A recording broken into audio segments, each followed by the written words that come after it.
Hey everyone, welcome to today's live section, and I'm really glad you're here because we're going to talk about something super important. And the topic for today is preparing for labor, birth plans, and options. My name is Loretta Ngwebe Sibil, and I'm really excited to be here with you. Now, if you're expecting, supporting someone who is expecting, or just curious about labor, this section is for you. So the goal today is to make everything simple, clear, and actionable. And I want you to leave this section, feeling confident about labor, both moms and partners. Also, feel free to type your questions in the chat at any time, and I'll pause a few times to answer them. So this is more like a conversation than a lecture. So let's start with the basics. What does it mean to prepare for labor? You know, labor is intense, it's physical, it's emotional, and unpredictable. And preparing doesn't just mean you're packing a bag, it's something that you should be ready. It's something about you getting ready mentally, physically, and practically. Now, I'm going to list out reasons why preparation is really, really important. Preparation, it reduces stress and anxiety. Yeah. If you're preparing for labor, that is, if you know you're really, really prepared, it reduces stress and anxiety. And then it makes you to understand what will happen during labor. And then also for you to know your options, like which is the pain management, the delivering positions, and intervention. So be ready for and also for unexpected changes. Yeah, so if you're preparing for labor, you need to be ready for unexpected changes. And then and also for you to also include your partner, or maybe your family, your friends, to support. Yes, so include your partner or support system effectively. Now, because I've seen some couples who didn't talk about preferences ahead of time, and when I say preferences, it means the things you would like. For example, the choices you prefer, how you want your labor to go, when like just the choices you prefer and how you want your labor to go. So preferences really, really matters. And then when labor started, everyone was stressed and rushed. So couples who prepared, they talked about paying options, they talked about positions, they talked about interventions and support roles. It felt more in control even when things didn't go perfectly. And that is why preparing for labor is very, very important. So preparation is really about confidence and clarity. Next, let's talk about bed plans. A bed plan is basically a roadmap for labor and delivery. It's not a strict rule. It's it's a flexible guide for the medical team and support system to understand your preferences. Yeah, so that's basically what bed plan is all about. And a good bed plan can include you support people. And when I talk about support people, the people who you want in the delivery room, is it your partner, is it your family, or your friends? So those are the support people I'm referring to. And then we also have pain management, natural methods like breastfeeding exercises, massage or water therapy, or even medical options like epidurals. And then we also have delivering position like sitting, squatting, kneeling, standing, or lying down. So there are different positions that can make labor easier or faster. And then we have medical intervention. So that's and when I make mention of medical intervention, it means when to accept interventions like induction, episiotomy, or C-section, and under what circumstances. So, and I believe we all know what induction means. We all know what episiotomy or C-section, which I'm going to be explaining to us later. And then also we have the post-birth preferences. That is the skin-to-skin contact, the breastfeeding right away or who cut the umbilical cord. You see some women, once they put to bed, they want to carry their baby immediately just to have this, this baby's affection, this love. And then you will see some, once they put to bed, they want to breastfeed their baby right away instead of them giving the baby the milk. And then you see some family also who want to, like, there are some people that be like, okay, I want my partner to cut the umbilical cord rather than the doctor. So it depends on your own choice.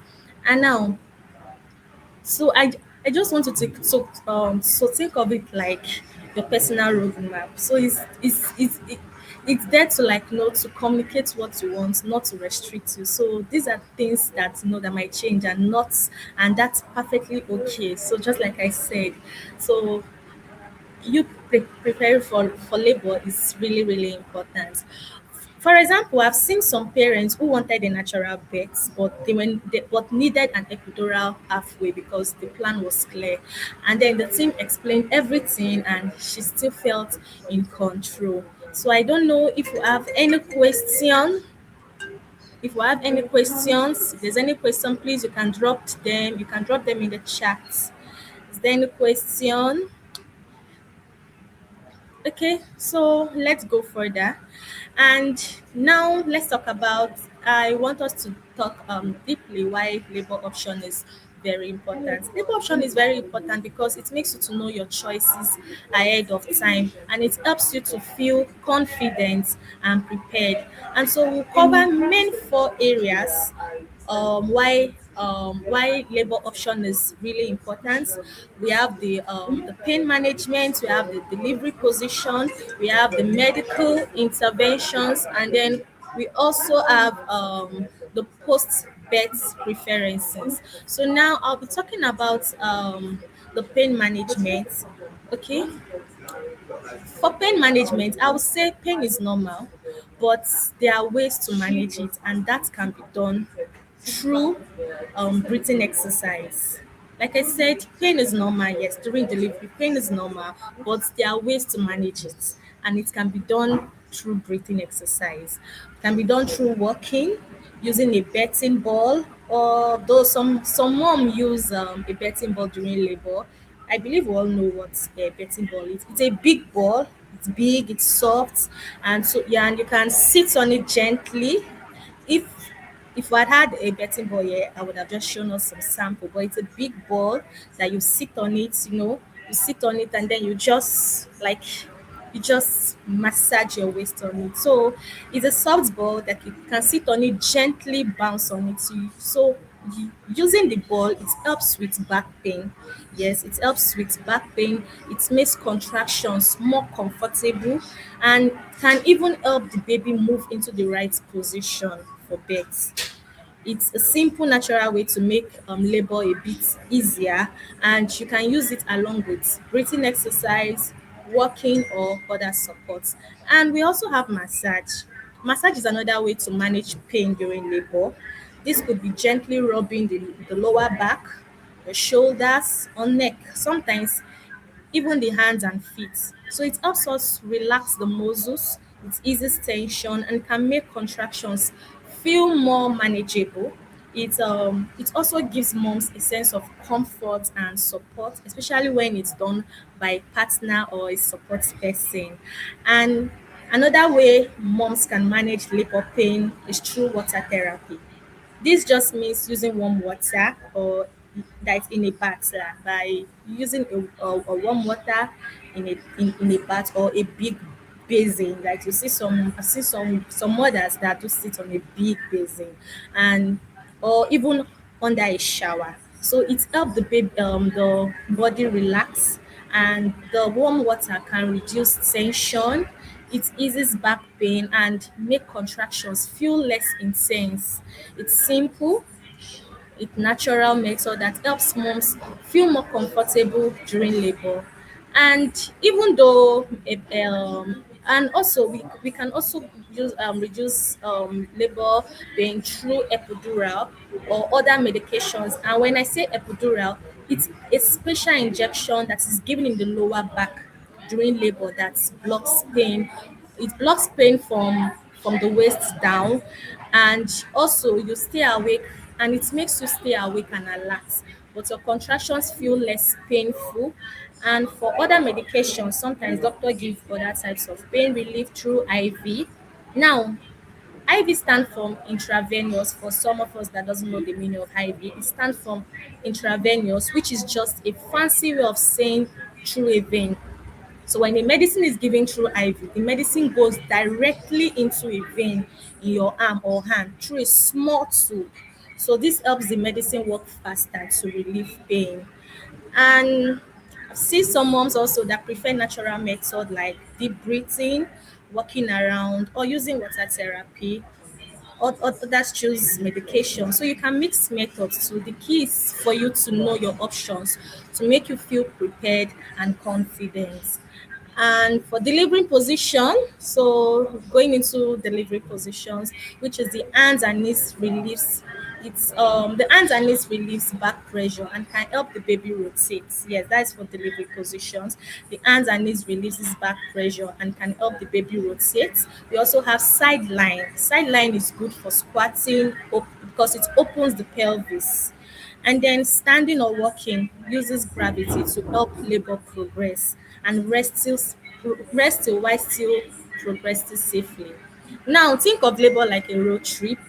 Sometimes you need to change positions to make progress easier. So try different positions safely and let your support team guide you along the way.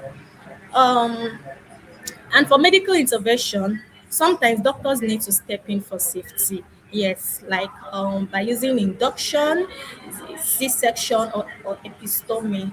And by induction, in induction, it makes the labor to start artificially. And then for C-section is a surgical delivery if vaginal birth is risky. And for epistomy, it's a small cut to help the baby to pass through safely.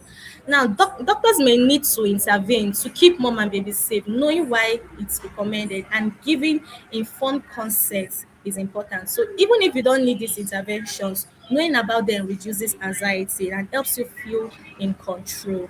So I don't know if there's any question we would like to ask, please put them on the chat box. And then we also have post-birth preferences. After birth, these choices affect bonding and first moments. Like I said earlier on, the skin to skin contacts, whereby the mom, when the baby is born, the mom wants to carry the baby immediately on her chest. So that just to get this connection, this there is this bond when a mom carried her um that baby on her chest for the first time during after delivery. And then we also have the breastfeeding initiation, starting right away if possible. And then who cut the cord? Is it your partner? Is it your doctor, or anyone you choose to? So now these decisions, like I say, may seem small, but they really affect how the first moments feel. Knowing your preferences ahead of time, like I said earlier on, it makes things smoother and reduces stress. Any question? Do we have any question? Any question?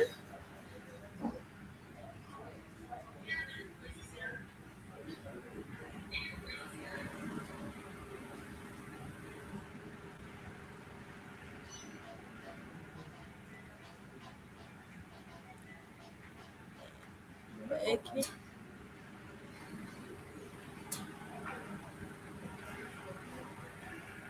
Please feel free to like, comment, share, and I'm still waiting. In case you have any questions to ask, please drop on the chat.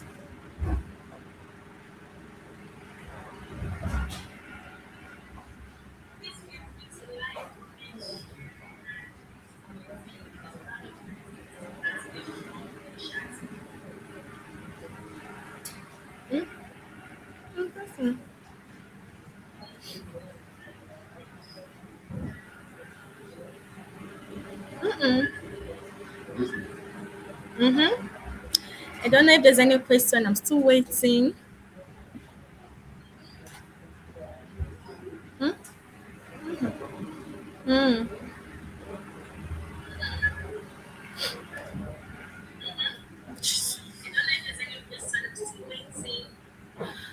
Okay. Someone dropped a question and he said, "What can I do to support my partner during labor?"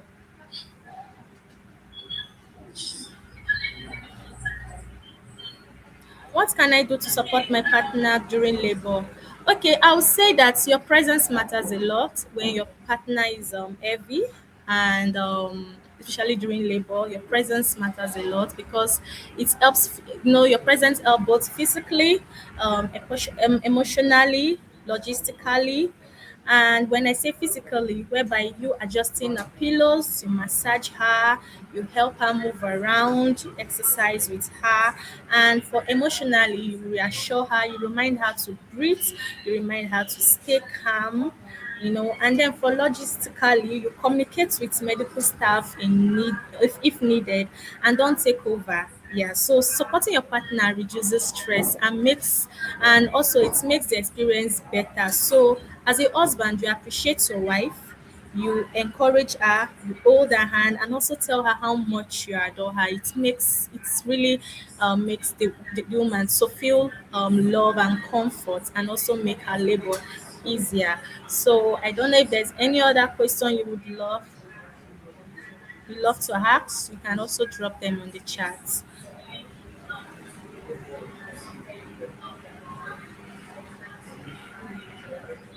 I've seen some men that always say, "What if my partner can't stay in one position for long?" Yeah, I've seen some husband that always ask that question, that what if my partner can't stay in one position for long? Well, it's very common because one labor is long, and sometimes staying in one position can be uncomfortable or exhausting. So the key is flexibility and observation. Like I said earlier on, you encourage her to move and change position as needed, and then you suggest position that relieve pressure, like hands and knees for back pain, sideline to rest, or standing walking to use gravity. And then you support her physically, that is upper lane, hold her hands or stabilize her while she moves. And then also you communicate with her often. Yes, communication is very, very important. And then you ask her questions like, do you want to switch? Are you hungry, or does this feel better? Do you want to stroll? So these are regular questions that a partner needs to talk to, so especially to their wife. It makes them feel more comfortable, and also to encourage her. Now, the goal is comfort and progress, not sticking rigidly to one position. So, your presence, like I said, your encouragement and help with movements can make labor much easier and stressful for her. So, before we wrap up, let's talk about some common myths and concerns that many people have about labor and bed plans. I've seen some that said, "I don't need a bed plan." Well, that's not true. Yes. You saying you don't need a bed plan is not true, because a bed plan can actually it's a bed plan it actually helps communicate your wishes to the medical team and your support people, so that everyone will know what you want. Yes. And then I've seen some also that said bed plans are strict rules. Also not true, because I want you to think of bed plan as a flexible guide, not a contract. Things can change during labor, and that's okay because the pain is there to help, not limit you. And then also, you see some saying, choosing pain relief means I'm weak. Like, choosing pain does it makes me no as makes me feel that I'm weak? Absolutely not, because using pain relief is smart, it's safe and completely normal. It helps you manage labor better and can make the experience calmer and more controlled. So the key takeaway is the preparation, understanding your option, and knowing your preferences are what really matter. So myths are just things that makes you doubt ourselves, and but the truth is you have choices, and using them makes you strong, informed, and confident. Okay, So, all right, everyone, let's quickly recap everything we've talked about today.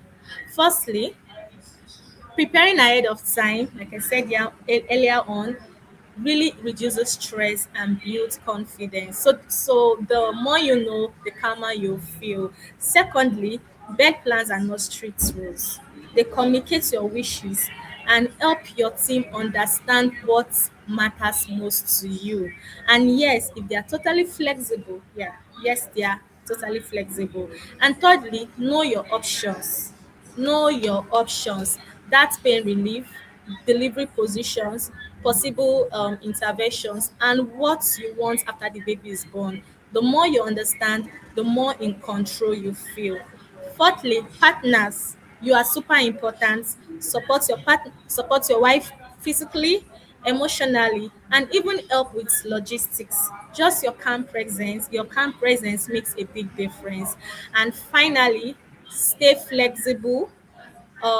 Labor is unpredictable and plan may change, and that's completely okay. What matters most is safe, confident, and positive experience for both mom and baby. So thank you so much for joining me today, and I hope you found this session helpful and empowering. If you have any question, please drop on the chat. And if you know anyone who is expecting or supporting someone through labor, please share this video with them. And don't forget to like, comment, and subscribe so you never miss our parenting tips live sections. And hey, mark your calendars. Yes, I wanted to mark your calendars because I'll be joining. So you don't forget our next section. So join us every Thursday at 3 o'clock p.m. for more tips, guidance, and real talk about pregnancy, birth, and parenting. Remember, preparation gives you confidence, calm, and a positive experience. You've got this, and we are cheering you on every step of the way. Have a wonderful day, everyone.